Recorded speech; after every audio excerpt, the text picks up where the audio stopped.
Everybody listen to We're Not Wizards, because we are the best, and we're not wizards, no matter what anybody says. Goodbye.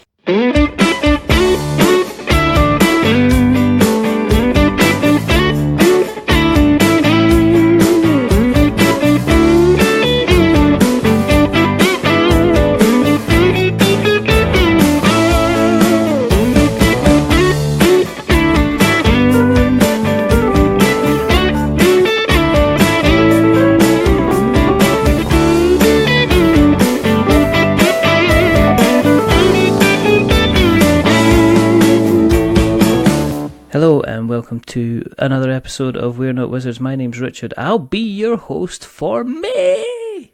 We're there. We're almost halfway through the year. Could you believe it? I don't know. I feel like celebrating.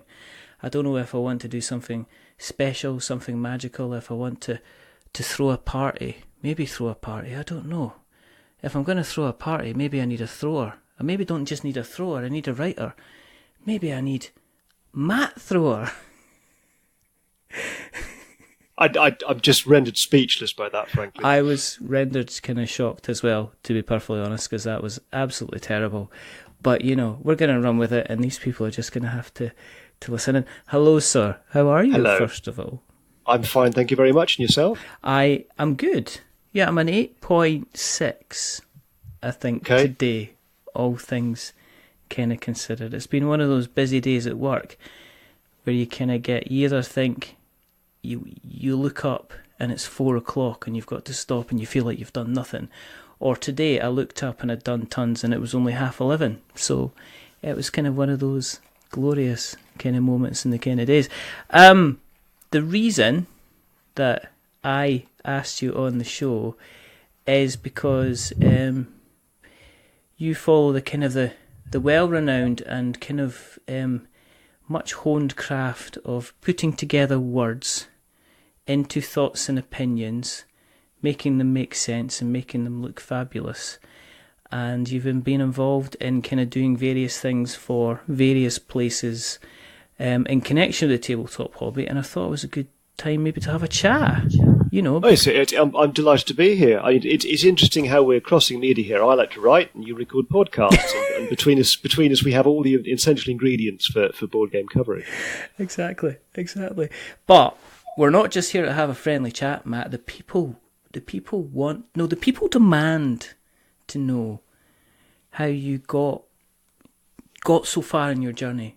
We need to know. So please tell us, furnish us. How I got so far. I don't know. That's the entire podcast right there. I tell you a whole life story. I've been lucky, is the answer to that. And I spent far too much time on social media. So whenever I saw anybody going, we need a writer to do something, I could go, yes, I'm the person that needs to do that. And really, that's all there is to it. I tell people, they say, how do you get a foothold in tabletop writing? That's genuinely how I did it. Just go about just saying, yep, I'll do that. Yeah, I'll do that. Pretty much. Munchkin, I'm going to do this. I mean, pushing the clock kind of well back to when this was Out But Fields, and you know, and you were a younger lad with not a care in the world, but maybe a little bit of cardboard in your heart. How did you kind of get involved in the hobby in the first place? And by the way, I'm going to be rocking out these analogies and similes and everything else, you know, just to try and appear intelligent, because you are very, very good at what you do. I think I'm pleased you think so. That's very kind. I don't know if I am particularly good at what I do. I'm just opinionated about it. But there we go. So I got started by luck, by sheer luck. I grew up in North Norfolk, in the arse end of nowhere, and the only thing to do in North Norfolk is to go to agricultural shows. And so I went to an agricultural show once upon a time with my family, and I was bored, twiddling my thumbs, looking around, and I found in a bookstore, and there were all sorts of tedious books on farming and animal husbandry and other awful things, and amongst them there was a book with a dragon on the cover. And obviously being about 9, I think it was about 9 at the time, I can't remember, I picked this book up and I looked through it, and it was clearly fantastic. And the book was called What is Dungeons and Dragons? Wow. And there's a whole story which I'm going to have to tell you some of now. I later discovered that it was written by 3 lads who went to Eton, right. and whose circle included a number of now quite well-renowned game designers who are still actively working today. But at one time, it also included David Cameron. Oh. So the authors of my introduction to the hobby actually played Dungeons and Dragons with David Cameron at Eton. There we go. I've no words. I mean, it's 5 minutes in, you've taken it political. I mean, what can I say? I've been pitching this story genuinely for years, and no one will touch it with a hot poke. I can't imagine anybody. Do you know what I mean? I want you to do a bacon check if you're playing with David Cameron. Let's not go there, because there's so much good material, and also at the same time so much bad material that could be brought in to that whole kind of thing. So veering rapidly away from that. Anyway, so that was my introduction, and I know this is largely about. I write about board games now, but for many years I was totally invested in Dungeons and Dragons. All right. And in those days, much smaller hobby, much smaller things, and you couldn't play Dungeons and Dragons without buying figures, and you couldn't buy figures unless they were Citadel figures. Yeah. You couldn't buy Citadel figures without getting into Warhammer. Yeah. And alongside Warhammer, there came all the early boxed Games Workshop games, like Fury of Dracula, Dungeon Quest, and they did a really bad edition of Cosmic Encounter, and of course Space Hulk, and other stuff like that. But yeah, through all this time, that was still the minority of what I did spend most of the time role-playing. I eventually gave up on role-playing, really, because after I left university, I found it quite hard to find anybody I wanted to play with. I know that's perhaps a judgmental sounding thing, but I tried a couple of different groups, just didn't get on with the people. I think it's a very D&D is a very, very strange thing in that, unlike say the board game side of things, if I play a game with a group of people and I don't necessarily get on or have a great experience that week, you can you're a little bit more able to manage who you kind of play with the next time, and you can also manage the experience a little bit more depending on the game. Yes. You kind of bring in. So with Dungeons and Dragons, I mean, I've seen people committed to, they've been playing the same campaign for the last 2.5 years. Now, if that doesn't, if that's not working out for you, you can't. It's like it becomes a prison sentence instead. While you're starting out in the D&D stuff, were you doing the creative stuff at the same time? I mean, what was it you did at university? No, it wasn't. So I studied biology at university, okay. which I loved. I still love it. Really, really enjoy biology, and I'm fascinated by zoology and biochemistry and all the stuff. But I'm well out of that world now. That's a whole different story. I tried to get into it. I actually did a doctorate, which I failed, and became a software engineer instead. But no, so I was not particularly creative. So I did run games. I mostly was a dungeon master, but I got great pleasure. So back still in my attic, actually, I've got huge stacks. I'm doing the huge stack motion now with my hands, even though I know we're on the radio. It's great podcasting. It's the closed caption. Matt's putting his hands up like a box thing. He's going to start dancing any second. He's showing he's got huge stacks. That sounds like always never trust a man with huge stacks. Never. Huge stacks of Dungeon magazine. And what I used to do, because Dungeon magazine was full of adventures, you'd get like 4 or 5 short adventures. And what I used to do is I would cut bits, not literally cut with a pair of scissors, but I would chop and change bits that I liked from adventures together. To create something of my own, and I ran a number of campaigns that way. So they were all pre-published material, but I turned them into what I'd write bits. I'd do bits of writing in between to link things together. But most of it was stolen and rearranged. So you're a thief then? Yes, absolutely. Well, no idea that I bought the magazines fair and square. I'm allowed to reuse that material. I just decided to take my favourite bits and try and make them my own. Did you tell the group that you were actually playing with that these weren't your own work? Oh yes, yeah. No, I never pretended otherwise. I knew, because none of them took the magazine. I mean, I wouldn't have wanted them to play the games. It would have been awful if they'd have played the adventures before, wouldn't it? So no, I never made any bones about that.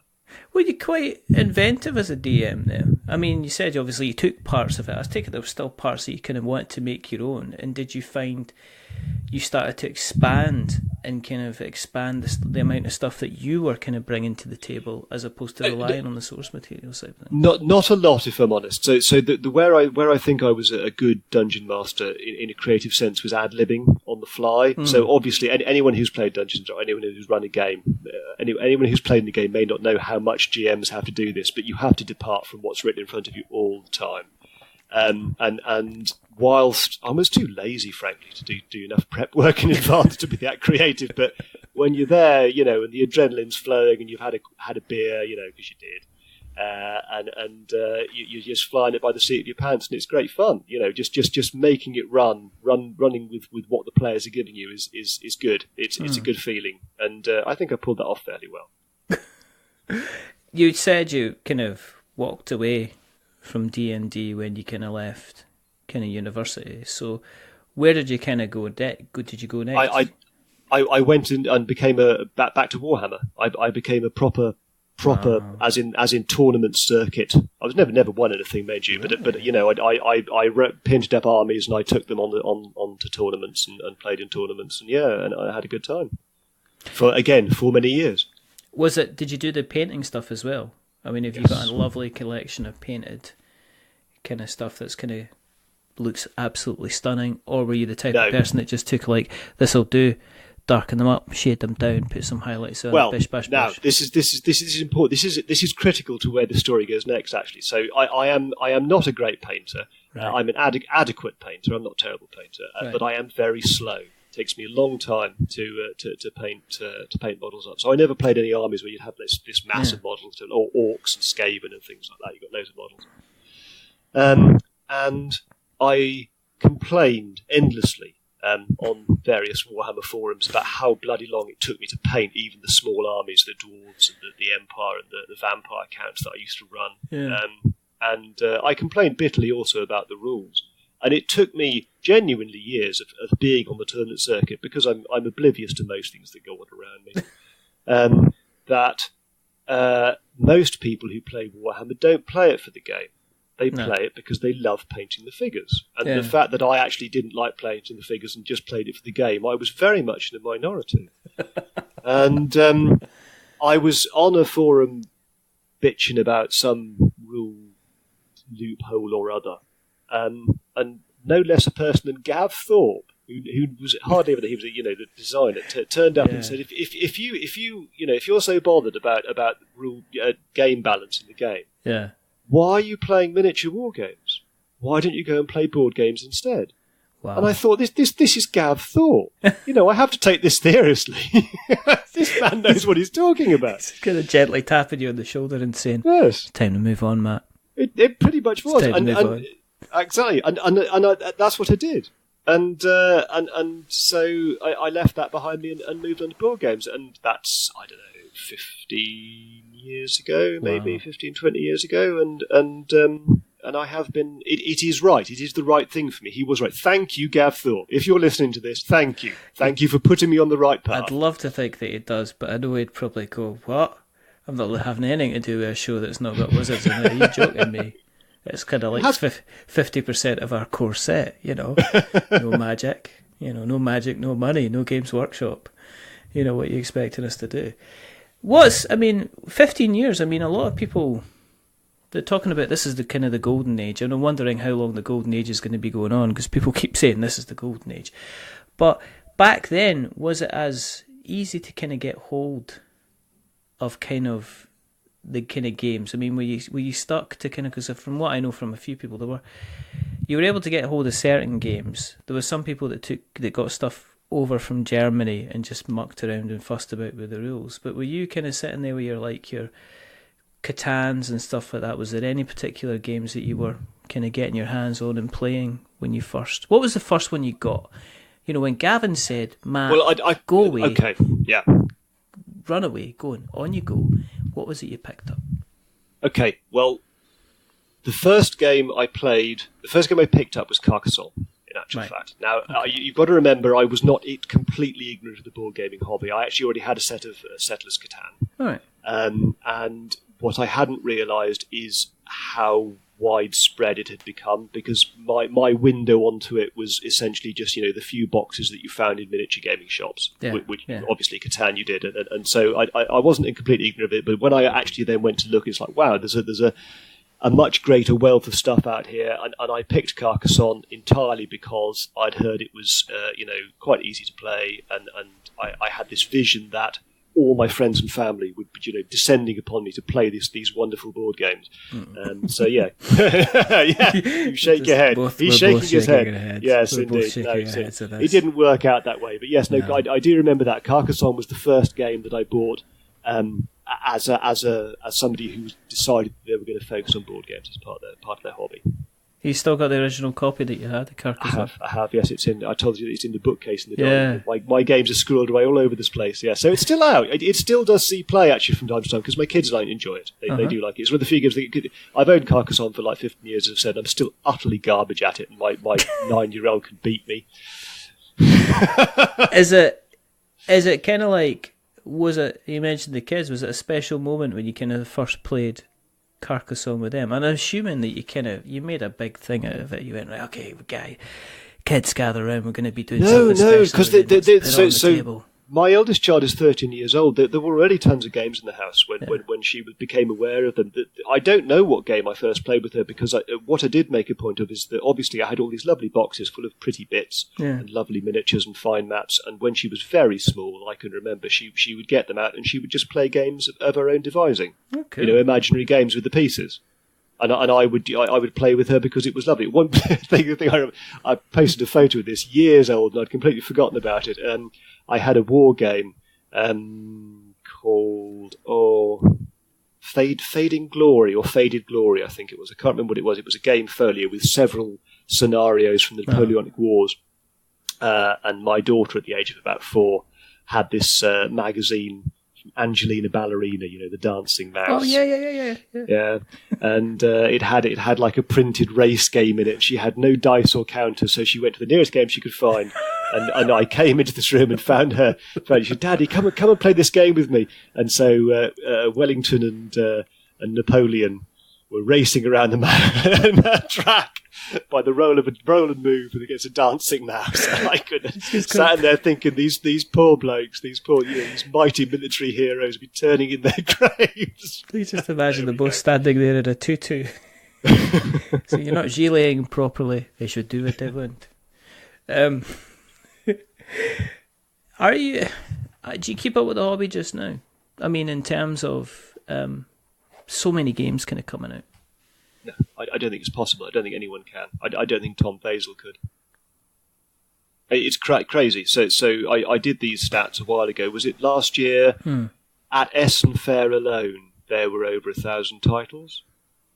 Last year, and over the course of the year, 3,000 to 4,000 titles were released. So you're looking at thousands of games now in a year. If you were to play one every day, you couldn't keep up with the release schedule. Yeah.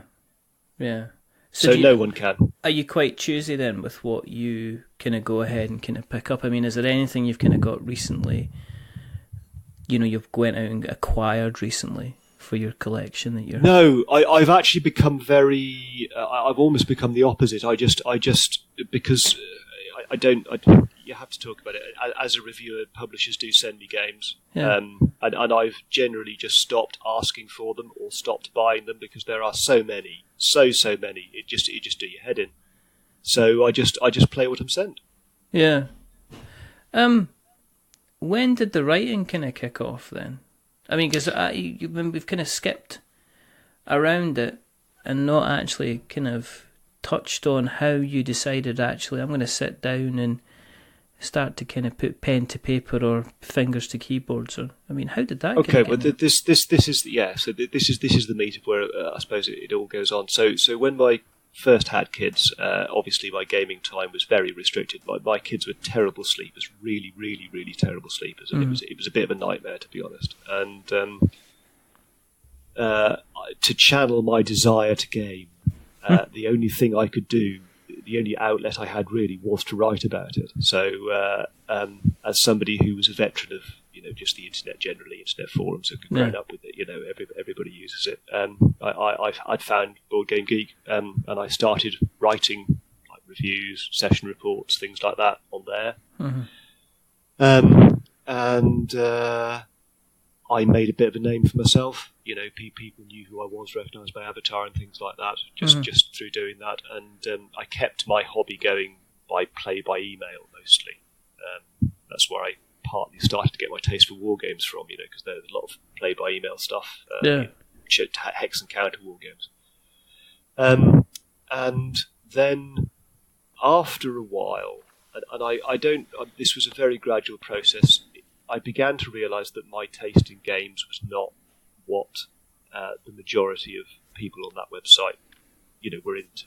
Yeah. And you're saying about Carcassonne. So I picked up Carcassonne, and actually, although I've played it many times, I found it a bit of a disappointment. It really wasn't what I was expecting the game. So I grew up on, like I said before, things like Space Hulk, Fury of Dracula, and I was expecting big, thematic, exciting games. And a lot of the games that were coming out that were very popular at the time, some of them were great, but a lot of them, there were the early beginnings of these point salad games coming out, and it just really wasn't my thing at all.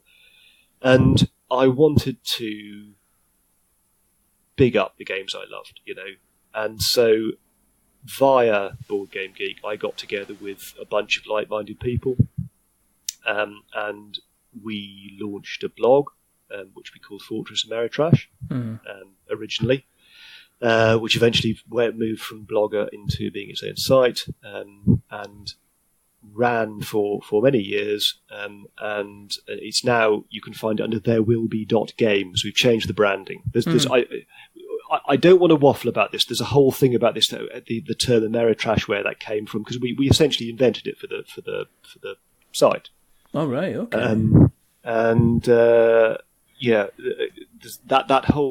That's gone now. It's behind us. That battle is won, if you like, I feel, because people do take the kinds of more thematic games that, look, you see what's on Kickstarter, it's all full of miniatures, Yes. These games are far more, people are far happier about talking about them nowadays. And I know I'm waffling, because I don't quite know where to go with the story.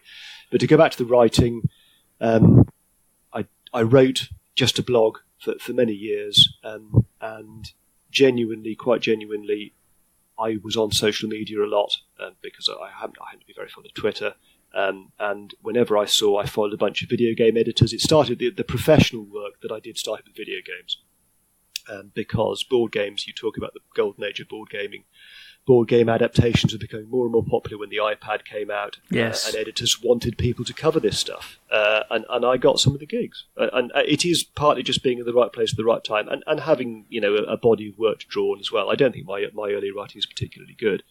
But it just built up from there.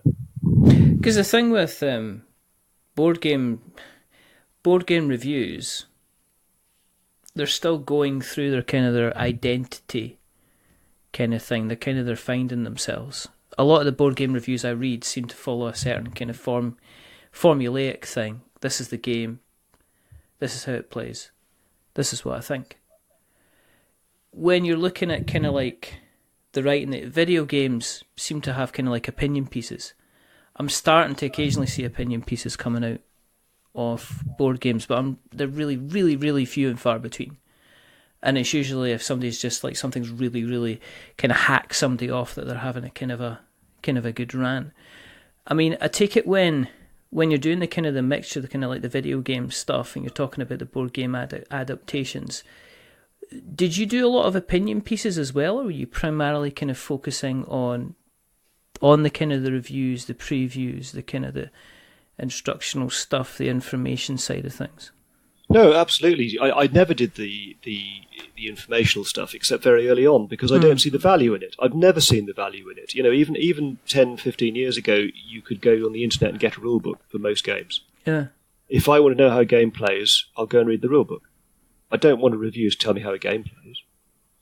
And so, yeah, and it was the video game industry, and editors had a certain, I read that stuff as well because I play video games, and I was aware of how those pieces went, if you want, if you like. And so, yeah, I've always followed that format, that you give an opinion. It's an opinion thing. It's not about an informational thing.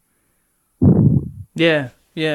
How do you find it? I mean, do you find it quite easy to write?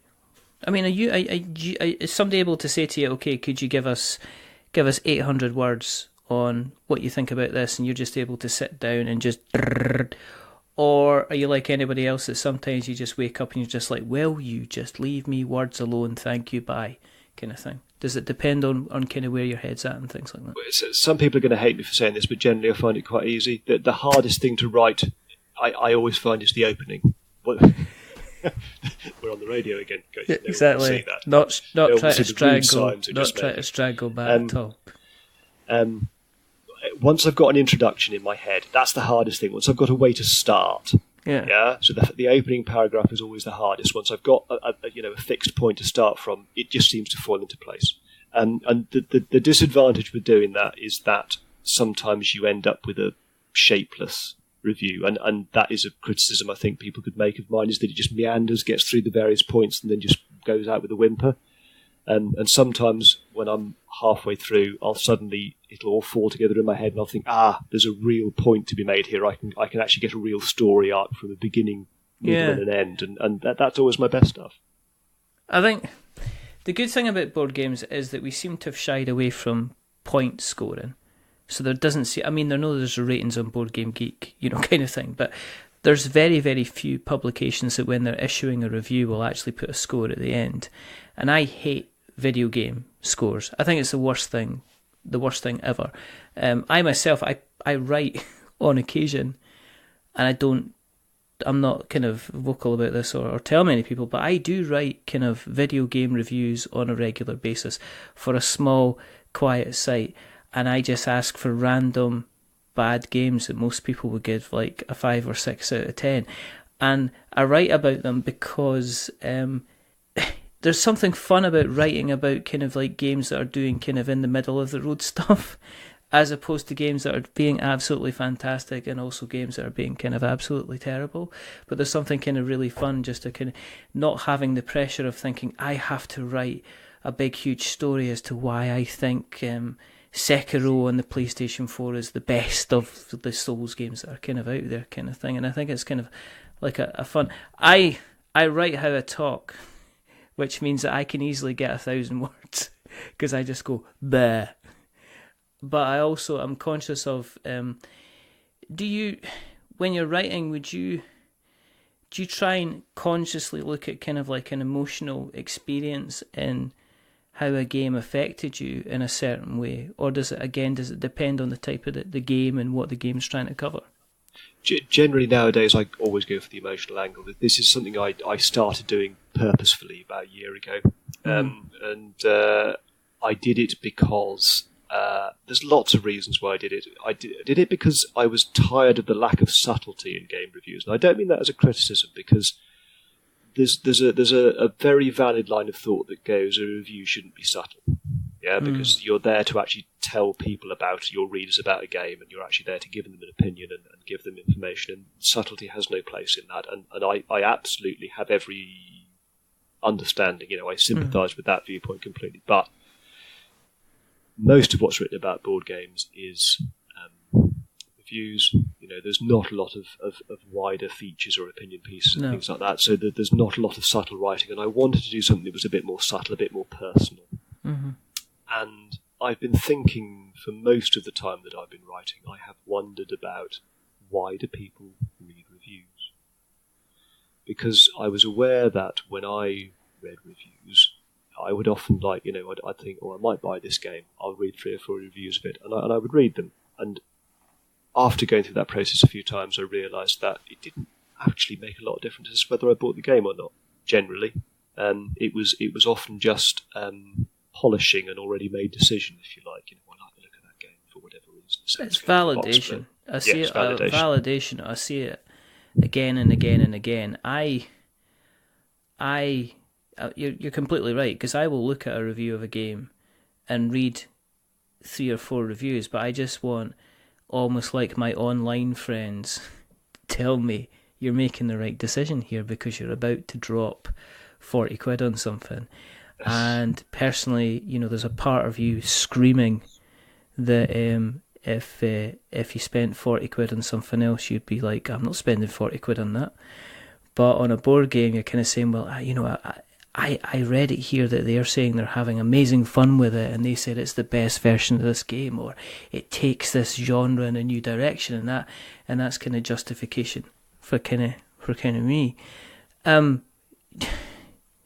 you think that maybe you don't see as much opinion pieces about board games because it's not in demand as much yet? No, that we're not at that point yet. I don't think it's that. I think it's comes to the territory of board games, because a video game or a role-playing game. They are things that have a huge component of the unknown in them. So you play a role-playing game; it's subjective. Yeah. So a role-playing game, a lot of it's in the GM's head or in the player's head. You play a video game; it's all the hidden stuff is handled by the computer. You don't know how it works out, whether you've hit an enemy or not. Stuff. With a board game, it's all laid bare. It's all laid bare, and that is actually part and parcel of what appeals about board games to people. And so if everything is laid bare, that you almost feel... I have to fight against it, because I try not to give too much information in reviews. I try and get the emotional angle, but I have to fight against laying it all out, all the rules out. It's something that comes very naturally when you talk about a board game, because that's the core of the board game. Yeah. That's why a lot of people are there. So, no, I don't think it's because people are shying away from it. I think it's the other way round. I think it would be good if we could get away from it, but the nature of the medium makes that very hard. Yeah. In terms, you've done stuff for, stuff. You've done things for Shut Up and Sit Down as well. The things that you've accomplished so far, a lot of people go, whoa. For you, is there pieces that you're particularly kind of proud of? Yeah, I think most of not the best work I've ever done, but a lot of the best work I've ever done was for Shut Up and Sit Down. There's something about Paul and Quinn's that just seemed to bring out the best in me, and I don't know what it is. I really don't. They were really great people to work with. I've never met them face to face. We only communicated via Skype and email and stuff, but the way they edited my work, the way they framed what they wanted me to do, just brought out the best of me, and I had a wonderful time writing those. I think those were the first things I did that really strongly deviated from the traditional review template, if you like, of laying the information out and then giving an opinion at the end, and that's enormously valuable, and I'm very grateful for that opportunity. How did that opportunity come around? Because I know that they seem to pick up on things that they're quite willing to say, well, I like that, and then I'm going to tell everybody about it. They've recently talked about Board Game Barrage, the podcast. They were talking about So Very Wrong about kind of games as well, and they were saying, well, these are ones that we kind of listen. Were they? How did they approach you? Were they aware of the other work that you were doing, and that's why they kind of wanted you to kind of come along and pitch up? Yes and no. So they were aware of who I was and what I did, but they were actually, it was again on social media, that I followed Quinn's on social media, and I don't actually remember exactly how the conversation started now. This was when they launched. It was when they were launching Shut Up and Sit Down, right back in the original early days, and they wanted the thing to be as broad as possible, and they wanted somebody to cover consims, traditional X and Counter style war games, and they didn't have anybody, in their gaming circle who did that. And again, as I say, this is something that I got into quite heavily when I was via play by email, and so it was a world I knew, and I volunteered to do that, and that's what I wrote about to start with for them. And then as time went on, I did do some more mainstream board game reviews, but nowadays most of their stuff is video based, so I don't have that opportunity anymore, because that's the way the world is going. Getting on to it, let's have a chat about videos, because not a lot of us have got phones, and we can all kind of pick up and sit in front of a camera and have a waffle. I have done it myself quite recently on a number of occasions, because one of the things you realise is kind of like the natural progression is that in order to create content, one of the things that people start to expect, because the show will be going out on YouTube naturally. It just goes out as an audio file on YouTube. I do not know how it works. I know how it works. Is the kind of the video stuff. is it taking away the kind of the final barrier for anybody to create content at all? Because writing is difficult. And I know because I've written a few things for the We're Not Wizards blogs. As I say, I've written a lot of stuff myself, but it's never been paid because I've never felt good enough to go up to somebody and say, give me money for these words I'm making up. But you have to be a good writer. You have to be a decent writer in order for somebody to not kind of just look at it and go, I've no idea what you're saying here, I'm sorry, kind of thing. But do you think the video kind of thing kind of removes that barrier so that anybody can kind of rock up and go, look, it's a game kind of thing? Well, yeah, again, yes and no, because obviously it does. But at the same time, I wouldn't want to bother recording, compiling, because you have to do optimizing video and bloody uploading it to YouTube. I wouldn't bother with that hassle. And the people who are at the top of their game are extremely good. And I what they do is way beyond just waving a game in front of the camera. You know, it's scripted, it's edited, it's very clever. They thought about camera angles and lighting and so on and so forth. And so in its own right, it is, I would say, a far more difficult and polished and time-consuming thing than writing is. You know, I can sit down and, you know, over the course of a lunch hour, bash out 400 words. Couldn't do that with 20 minutes of video. I'd like to see you try a video. I think that'd be... Well, I'm gonna. This is gonna sound really, really self-absorbed now, but I'm going to say it anyway because I've started. But I don't know. You've looked into stuff. You know, I've written a book on gaming. Yeah. So the Haynes Tabletop Gaming Manual. And as I went to Haynes because the publishing house isn't that far from where I live.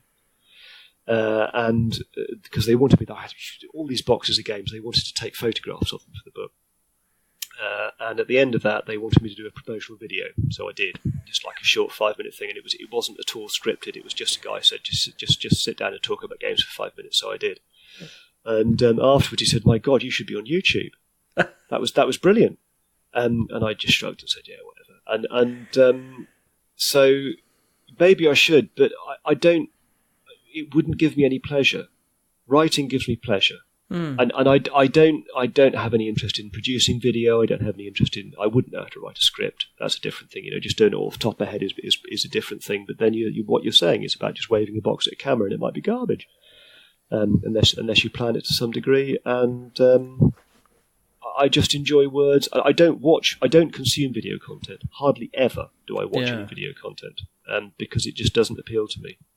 And so if you don't see the appeal of something, reverse engineering, it's very hard to make something that will appeal to others. Mm-hmm. Is there do you think there's a career in the kind of the board game writing space?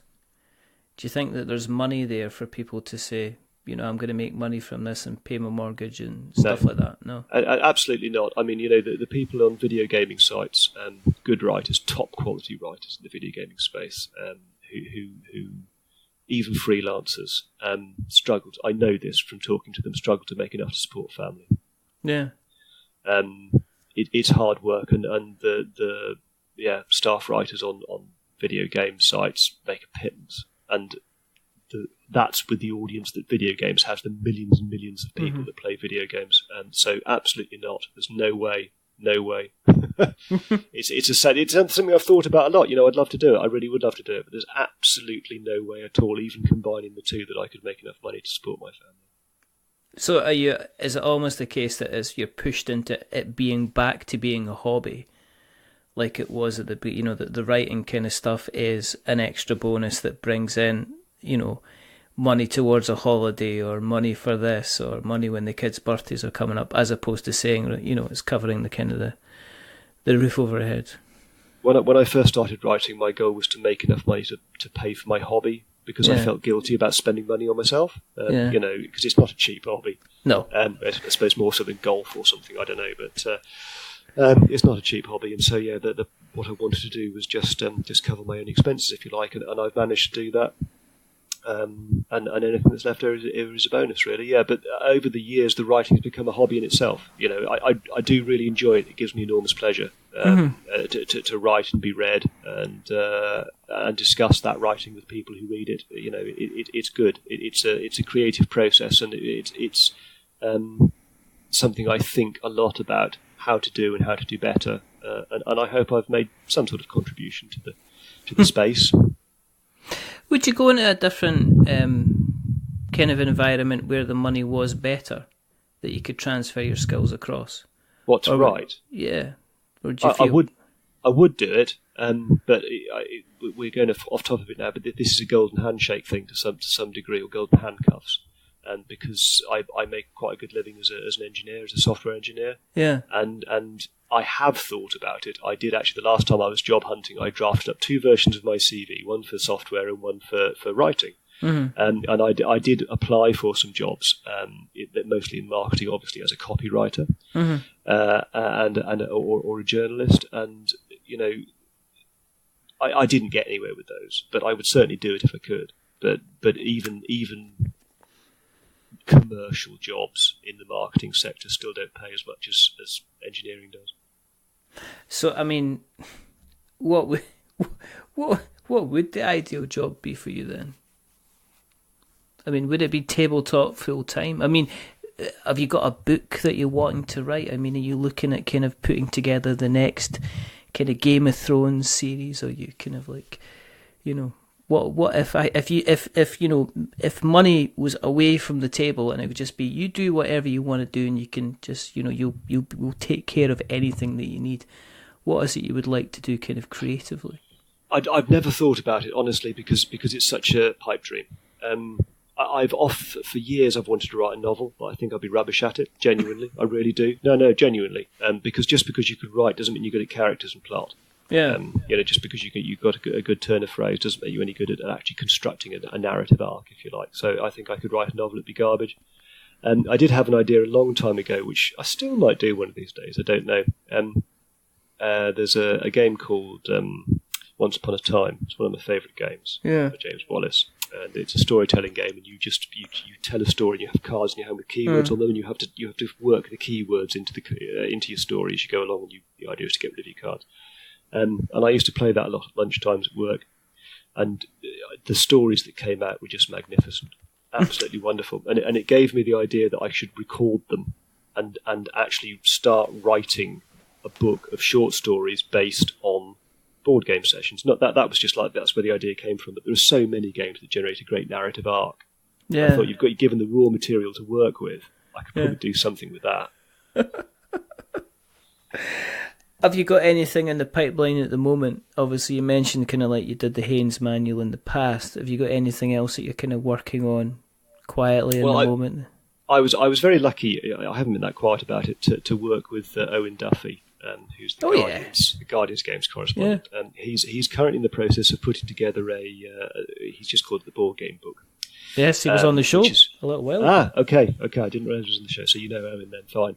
So he invited me to help with that, and I did, and I have seen the PDFs, and it is really good. I mean, my own work, fine, but Owen's really made a mark on that because everything that I've written he's supported with designer interviews and photography, and it really is quite a thing. I was really impressed with that when I got my PDF preview of that, so I'm looking forward to get a hard copy of that, and he's hoping to do the same again next year, I think. Yeah. You may have to cut that out of the show after a check with him.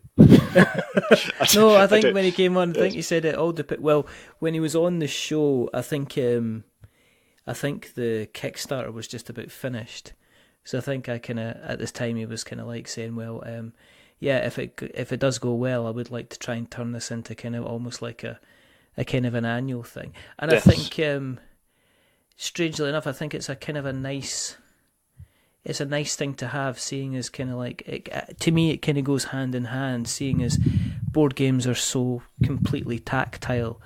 And obviously, I can't think of anything better to accompany it than a book. You can just imagine somebody like sitting. Most board gamers are used at some point to spending a time idling, watching the TV while they have a rule book that they're thumbing through. Trying to learn the rules in time for the game that they're playing tomorrow night at the club.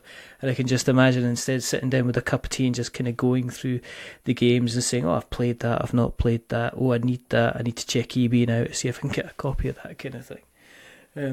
Which would be kind of interesting to do. So that's that went through Kickstarter. I think that's in the process of going through kind of printing. Yes, yeah. So I've got a PDF. Everything. It's all put together, and he sent me a PDF. So it's off at the printers, and it'll be coming out to backers pretty soon. But I mean it quite genuinely. I do. He paid me a fixed fee for my work on that book, so I'm getting nothing from shilling it. It is excellent, and the work he's done on it is outstanding. And if you're at all interested in board games, I would encourage you to take a look at potentially picking up a copy. It's really, really good. The work he's done, the work the other people involved in the book have done, are top-notch stuff. I think I don't know if I heard rumours around the campfire it might be available at the UK Games Expo, but take that with a pinch of salt. It's not. It's something that I've maybe heard in it because I backed it. You see, so I don't know if the rumour he says he was trying to get maybe it ready for sale at the UK Games Expo so people could actually pick up a physical copy while it's there. But we shall have to kind of see.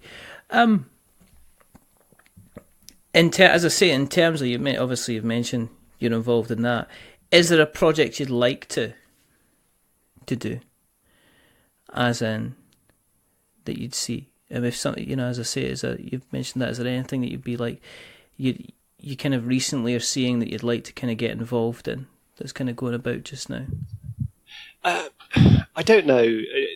I mentioned the board game story thing. That's something I'd like to get involved in. But in terms of gaming, this goes back to what we were talking about earlier.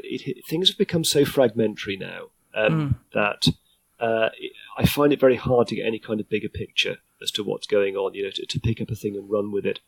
And a lot of games now are sold obviously and purposefully and deliberately as modular systems to build on. Yeah. In a way that was common in war games, miniatures games 20 years ago, but is now eating into board games, and it makes it very difficult to just sort of like have a thing and take any one thing and run with it because you're just overwhelmed the whole time, with new things and new angles and comparing them with the old stuff. So I do feel and have felt for several years now, to be honest, a level of burnout's too an extreme a word, but just fatigue with things. And I think the decision I made to try and focus more on the writing itself, I suppose, going back to the emotional thing, the subtlety, looking at that angle more and more, is a reaction to that to some extent. What's making you happy about the industry just now, then? I mean, we're talking about the kind of the emotional side of things from the review, but there are things that you're kind of going, this is a very positive place that we're in at the moment. Is there any particular parts of the hobby that kind of make you kind of glad to be involved in the hobby? Well, one of the things that, yes, there's lots of things. I mean, I love it. If I wouldn't be doing it for this long if I didn't love it. There's lots of things. A thing I particularly like to see is, again, it goes back to social media. I follow a lot of small designers on Twitter, and the pleasure they take and the joy they take in what they do in producing these small box games. I complain a lot about the glut of games in the industry, but at the same time, almost everybody that designs games, either for a living or for a hobby, does it for the love. They do it for the love of it, and they love what they do, and they love creating it, and it's just a delight. Because I've never designed a game, right? I've never really even tried, and I am in awe of people that do, because I find it's very easy to look at a game and see how all the bits fit together after the fact. But building that up from nothing is just not the way my brain works.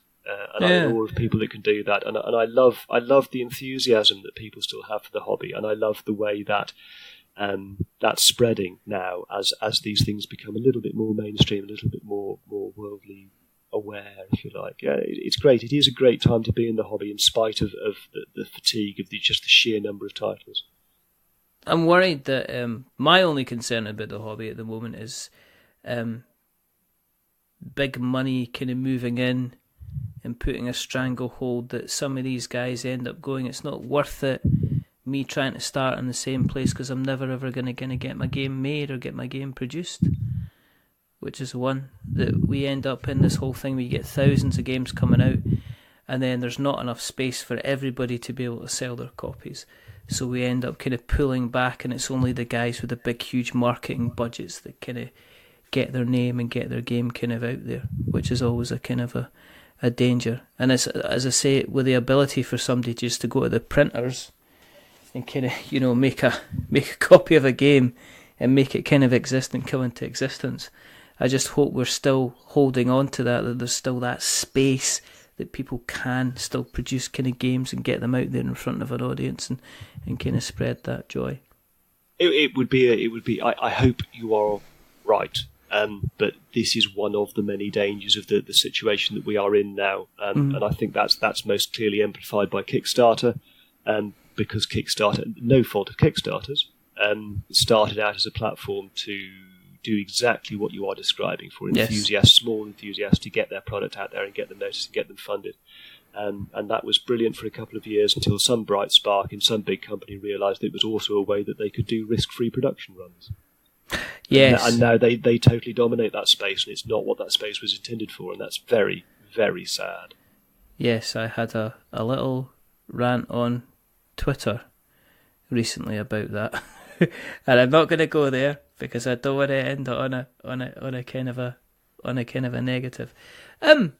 You got tips for any good? If somebody's listening along and saying, I want to put pen to paper. I want to kind of write some stuff. Would you have, if you could go back to say Matt of 15, 20 years ago and say, here's kind of a couple of things to bear in mind when you're starting on this writing journey.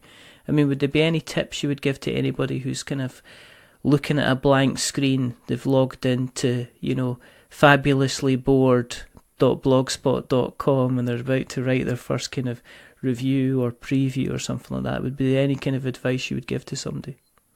I think the biggest bit of advice I'd give to myself going back is read more and read with an open mind. So I read Everyone Reads Reviews and so on and so forth, but you need to read a wide diet of different people, different styles, different things that's going on, and read it with an eye to, that's good. Yeah. Yeah? Be aware of why things you think are good. Think about why they're good. Think about what lessons you can learn from that. Because that's the best way to improve as a writer. That and practice, obviously. It's a two-way street. You read, you learn what's good, and then you practice doing it yourself, and then between those two things you find your own voice. Are there any writers that you kind of continually see exceptional kind of work from, that you kind of go, I hope they're not writing the same stuff as I am, because damn. Yeah, I mean, there's I like Paul and Quinn's when they write. They're very good. Yeah. Rab Florence doesn't write about board games much anymore, but he is very good. In terms of slightly more niche press, a guy called Charlie Thiel, who writes about board games for Ars Technica, is very good. Yeah, he's also on Twitter. They are people whose work they're the only people I think whose work I follow religiously, if you like. Yeah. Okay, cool. If people wanted to follow you religiously, where can they find you on the internet webs, Mr. Thrower? Okay, well, I post bi-weekly every Monday on a site called There Will Be Games. There will be .games, and there's all sorts of other great content there as well. I do think we've got some good writers on that site.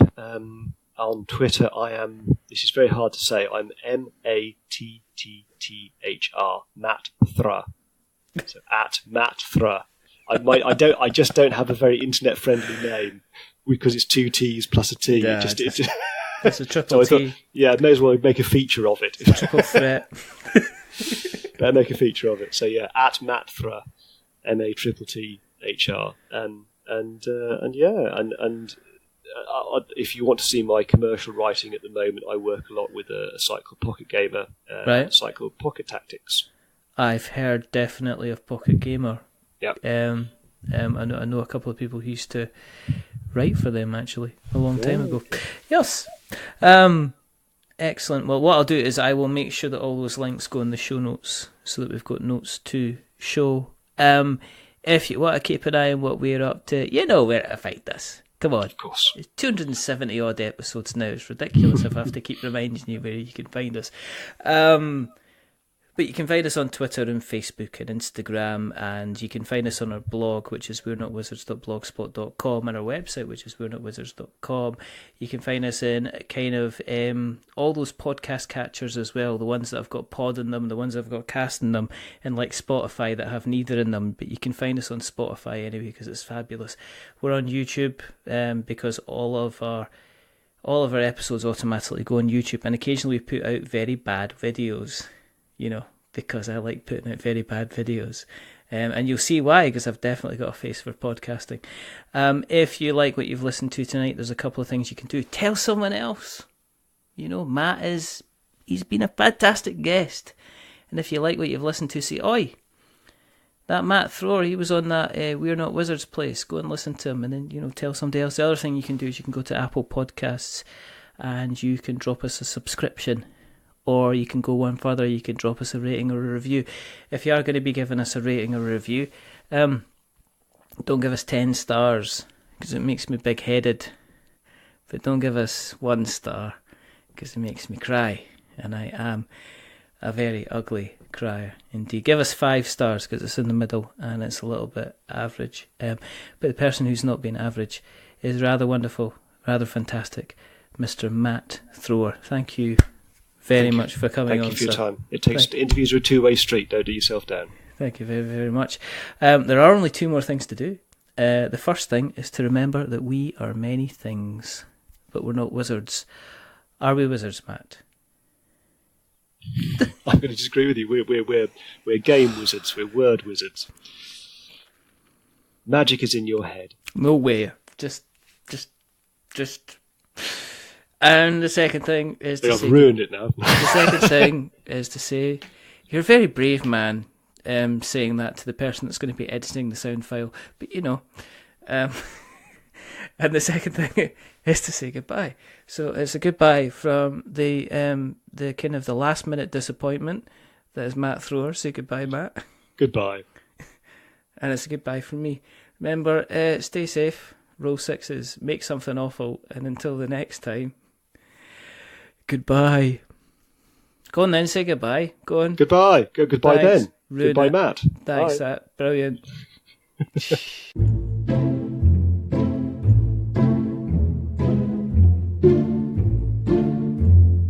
A wizard is never late.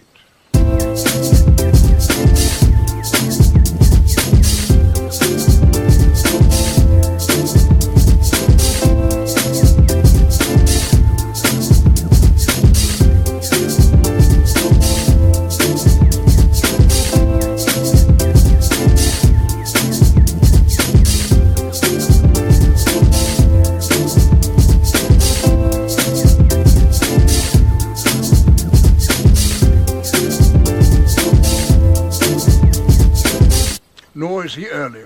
He arrives precisely when he means to.